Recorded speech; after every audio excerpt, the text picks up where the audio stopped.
కుందేలు తాబేలు నీతికథ జ్ఞాపకముందా? అడవిలోని జంతువులన్నిటిలో తాను వేగవంతమైన దానినని కుందేలు గర్వపడింది.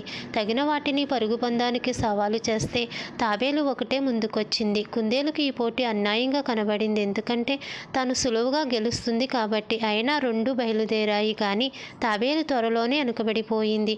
దారిలో కొంతసేపు కొనుకు తీయవచ్చు అనుకున్నది కుందేలు. అయితే తాబేలు అతి కష్టంతో నడుస్తూనే ఉంది. కుందేలు నిద్ర మేలుకుని చూస్తే తాబేలు ఎక్కడా కనబడలేదు. పెద్దగా నవ్వుకుని ఇలా అనుకున్నది, ఇంకా నన్ను దాటుకోలేకపోయింది. అయితే కుందేలు ముగింపు రేఖ వైపు పరుగు తీస్తూ ఉండగానే తాబేలు గీత దాటిపోయింది. నెమ్మదిగా నిర్భరంగా నడిచిన తాబేలే గెలిచింది. నేడు అనేకులు బుద్ధి లేని ఆ కుందేలు వలె వేగం ప్రదర్శించేవారుగా ఉన్నారు. క్రైస్తవ జీవితాల నిండా ఆగుట సాగుటలో తాము ఎక్కడికి త్వరగా వెళ్ళలేకపోతున్నామని వారు సాధారణంగా సణుగుతూ ఉంటారు.